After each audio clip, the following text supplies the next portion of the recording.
पर हमारा आज का फोकस है भारत और सिंगापुर के बीच बढ़ता संबंध और भारत और सिंगापुर के मंत्रियों की दूसरी जो राउंड टेबल मीटिंग है सिंगापुर में संपन्न हो गई है। बैठक के दौरान भारत और सिंगापुर के नेताओं ने दोनों देशों के बीच उभरते हुए और भावी क्षेत्रों में सहयोग बढ़ाने और तौर तरीकों पर विचार विमर्श किया है। दोनों देशों ने 6 प्रमुख क्षेत्रों में सहयोग पर चर्चा की है। इनमें डिजिटाइजेशन, स्किल डेवलपमेंट, स्वास्थ्य की देखभाल और चिकित्सा क्षेत्र, सतत विकास यानी सस्टेनेबल डेवलपमेंट, साथ ही साथ एडवांस्ड मैन्युफैक्चरिंग जिसमें सेमीकंडक्टर भी शामिल है और संपर्क सुविधाएं जिसमें एविएशन और मैरीटाइम कनेक्टिविटी पर विशेष फोकस किया गया है। बैठक में 4 बहुत ही महत्वपूर्ण मंत्री भारत की ओर से भारत का प्रतिनिधित्व करते हुए नजर आए। वित्त मंत्री निर्मला सीतारमण ने लीड किया, विदेश मंत्री एस जयशंकर, रेलवे, सूचना और प्रसारण मंत्री अश्विनी वैष्णव जी और वाणिज्य और उद्योग मंत्री पीयूष गोयल, ये सभी के सभी इस बैठक में शामिल हुए। सिंगापुर की ओर से वहां के उप प्रधानमंत्री गान किम योंग ने प्रतिनिधिमंडल का नेतृत्व किया। नेताओं ने भारत और सिंगापुर के बीच कूटनीतिक संबंधों की 60वीं वर्षगांठ मनाने की योजना पर भी चर्चा की। आपको बताएं कि दोनों देशों के बीच जो आसियान और G20 देशों सहित क्षेत्रीय और जो वैश्विक सहयोग है उस पर भी विचार विमर्श किया गया। इससे पहले भारतीय मंत्रियों ने सिंगापुर के राष्ट्रपति थरमन षणमुगरत्नम और सिंगापुर के प्रधानमंत्री लॉरेंस बोंग के साथ मुलाकात की। बैठक के बाद संवाददाताओं के साथ बातचीत में सिंगापुर से विदेश मंत्री विवियन बालकृष्णन ने कहा कि बैठक सकारात्मक रही और इस बैठक ने निकट भविष्य में प्रधानमंत्री नरेंद्र मोदी की सिंगापुर यात्रा की नींव को और मजबूत किया है। मीडिया रिपोर्ट्स की माने तो सितंबर में प्रधानमंत्री सिंगापुर की यात्रा पर जा सकते हैं। और दोनों ही देशों ने एक नया समूह बनाया था, भारत सिंगापुर मंत्री स्तरीय गोलमेज सम्मेलन ISMR जिसे कहा गया, वो दिल्ली में सितंबर 2022 में शुरू की गई थी। द्विपक्षीय संबंधों को नई ऊंचाइयों पर पहुंचाने के उद्देश्य से मंत्रियों का यह समूह digital connectivity, fintech, green energy, green hydrogen, skill development और खाद्य सुरक्षा जैसे विषयों पर विशेष फोकस करता है। और भारत और सिंगापुर के बीच आपसी व्यापार में लगातार बढ़ोतरी देखने को मिली है। सिंगापुर भारत का 6ठा सबसे बड़ा व्यापारिक भागीदार है। भारत के समग्र व्यापार में सिंगापुर की हिस्सेदारी 2.9% है और यह भारत में FDI का सबसे बड़ा स्रोत बना हुआ है। प्रोफेसर राकेश मोहन जोशी जो कि वाइस चांसलर हैं Indian institute of foreign trade के, इस वक्त हमारे साथ स्टूडियो में मौजूद हैं। बहुत बहुत धन्यवाद जोशी सर वक्त निकालने के लिए इस खास मौके पर। तो सबसे पहले तो ये दोनों देश क्यों ज़्यादा करीब आना चाह रहे हैं और कॉम्प्लीमेंटेरिटीज़ क्या है दोनों देशों में? पूरे आसियान में सिंगापुर हमारे लिए सबसे इम्पोर्टेंट क्यों है? देखिए, सिंगापुर और भारत एक दूसरे के नैसर्गिक सहयोगी हैं और हमारी जो दोस्ती है वो सदियों पुरानी है। कल्चरल रिलेशंस हैं, हिस्टोरिकल रिलेशंस हैं और ये उस हिसाब से आप देखिए कि Singapore, by definition the name Singapore comes from the Sanskrit word Singapore.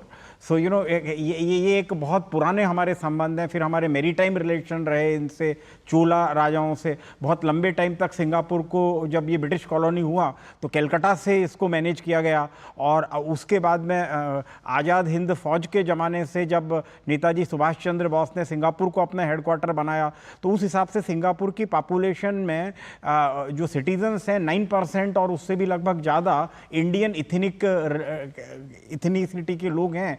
और जो foreign population passport holder Singapore में काम करती है उसमें 20-25% सिंगापुर में लोग रहते हैं।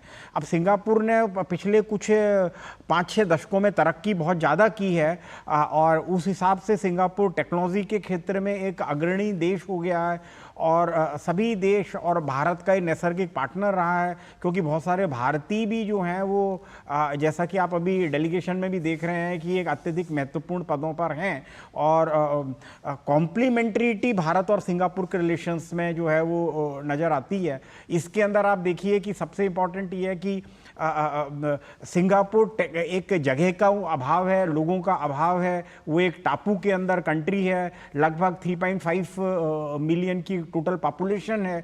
तो उसके अंदर Singapore has focused on making technology intensive manufacturing, और टेक्नोलॉजी इंटेंसिव मैन्युफैक्चरिंग से भारत के लिए कॉम्प्लीमेंट्रिटी है। और इसीलिए आपने अभी देखा कि अभी की बातचीत के अंदर एडवांस्ड मैन्युफैक्चरिंग टेक्नोलॉजी पे जोर दिया गया, और भारत की मैन्युफैक्चरिंग यात्रा के लिए, भारत की आईटी इनोवेशन और आईटी में बढ़ोतरी के लिए सेमीकंडक्टर या चिप मैन्युफैक्चरिंग एक बहुत इंपॉर्टेंट चीज़ है, और सेमीकंडक्टर के ऊपर इस बार विशेष रूप से ध्यान दिया गया है।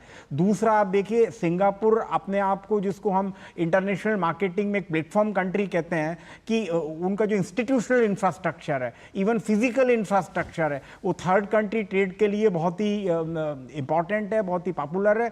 इसलिए उसके अंदर फिनटेक के ऊपर ध्यान दिया गया है, और ये ट्रेड लॉजिस्टिक्स के लिए सिंगापुर हमारे लिए बहुत इंपॉर्टेंट है। सिंगापुर का पोर्ट है, उनका एयरपोर्ट है, उनके सिस्टम्स हैं, उनके डिजिटल सिस्टम है, और आपने अभी देखा कि भारत के अंदर हमारा जो भारत का यूपीआई सिस्टम है, उनके पे नाउ के साथ रिलेशन किया गया।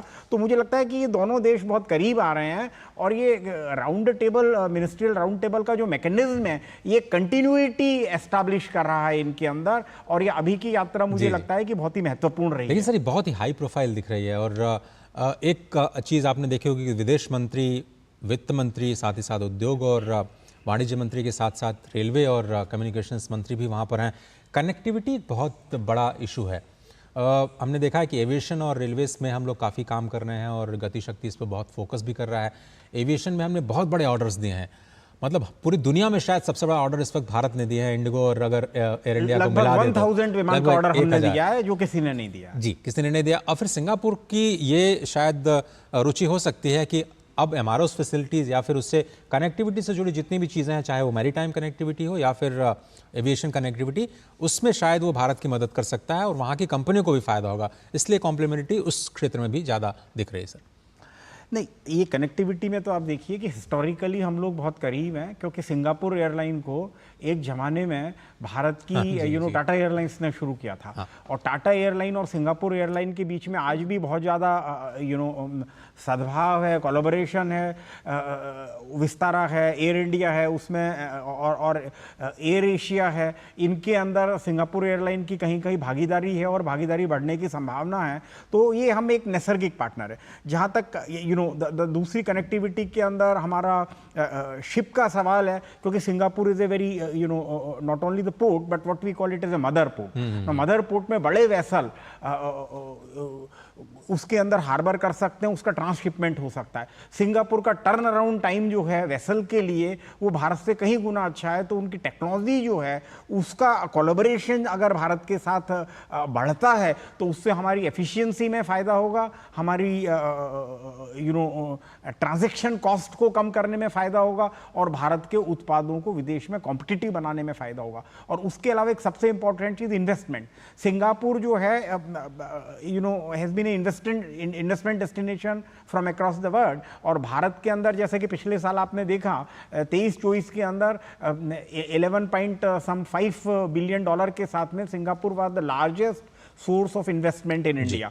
तो उसके हिसाब से इन्वेस्टमेंट भी सिंगापुर का आएगा, और उस इन्वेस्टमेंट के लिए आपने देखा कि कल वाणिज्य मंत्री पीयूष गोयल जी ने एक अलग से मीटिंग की है, specially to the potential investors, inviting them to invest in India and take advantage of the newly opening economy and India's growing economy. तो ये एक इसके अंदर एक बहुत इंपॉर्टेंट पहलू।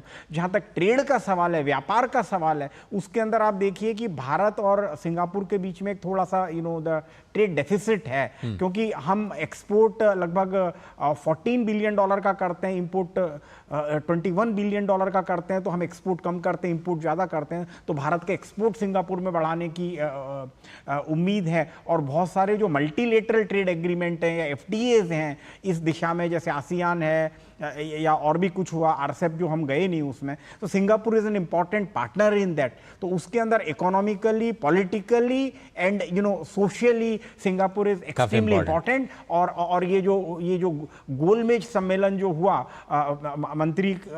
मंत्री स्तर का, और ये कंटिन्यूटी है, ऐसा नहीं है कि ये अंतिम हो गया है, कंटिन्यूटी है, followed by prime ministers visit, followed by visit with other dignitaries and the officers from different ministries. तो मुझे लगता है कि भारत का व्यापारिक साझेदारी बढ़ाने के अंदर, भारत की इकोनॉमी को बूस्ट देने के लिए, हाई एंड टेक्नोलॉजी लेने के लिए, रिसर्च, स्किल डेवलपमेंट, ये और even health and medical facility, ये एक इंपॉर्टेंट एरियाज इसके अंदर हैं। और मुझे ऐसा लगता है कि दोनों देशों के लिए हमारी ये भागीदारी एक विन विन साबित होगी। सर, एक एक्सपर्ट कमेंट आपसे हम ये चाहते हैं कि आसियान के साथ जो हमने कॉम्प्रिहेंसिव इकोनॉमिक ट्रीटी की, शायद वो उतनी बेनिफिशियल भारत के लिए नहीं रही। तो क्या अब हम बायलैटरली सिंगापुर जैसे बहुत ही इंपॉर्टेंट जो हमारे एलाइज हैं उनके साथ हम ज़्यादा क्लोज करेंगे, और ये भारत की नई रणनीति है नए बदलते हुए व्यापारिक कारोबारी संबंधों के बीच में? नहीं, देखिए, सिंगापुर के साथ भी हमारी कॉम्प्रिहेंसिव इकोनॉमी ट्रीटी रही है, और ये सारी ट्रीटीज़ के अंदर थोड़ा सा इसको डीप में जाने की ज़रूरत है, इस पे शोध की ज़रूरत है कि वो क्या एरियाज ऑफ बॉटलनेक्स हैं, उसके ऊपर भारत सरकार ऑलरेडी काम कर रही है। और हम इसके अंदर माइन्यूटली स्टडी कर रहे हैं कि किस स्पेशली सिंगापुर आसियान के अंदर क्या प्रॉब्लम हुई, और उसको हम एक नए रूप की कोशिश कर रहे हैं। But in the mean time कभी क्या होता है कि मल्टीलेटरल या प्लूरीलेटरल ट्रीटी के अंदर जो दिक्कत आती है उसको दूर करने के लिए bilateral treaties is a way fast forward the trade and investment. तो उसके लिए भारत सरकार और सिंगापुर गवर्नमेंट सतत रूप से प्रयासरत है, और मुझे ऐसा लगता है कि उसके इंपॉर्टेंट बॉटलनेक्स को आइडेंटिफाई करके एंड टारगेटेड इंटरवेंशन के साथ हमारे व्यापार और आर्थिक संबंधों को बढ़ावा दिया जा सकेगा। राकेश जी, बहुत धन्यवाद। वक्त इतना ही है हमारे साथ, आप आए और इस खास कार्यक्रम में आपने हिस्सा लिया, बहुत बहुत शुक्रिया। और मुझे लगता है कि दोनों देश स्टार्टअप्स की दुनिया में भी शायद अच्छे से कोलैबोरेट कर रहे हैं, और बहुत सारे जो चैंपियनशिप्स भी है वो भी कराई जा रही हैं, तो उस पर भी हमारी निगाह रही है। फिलहाल आपका स्टूडियो में आने के लिए बहुत बहुत धन्यवाद।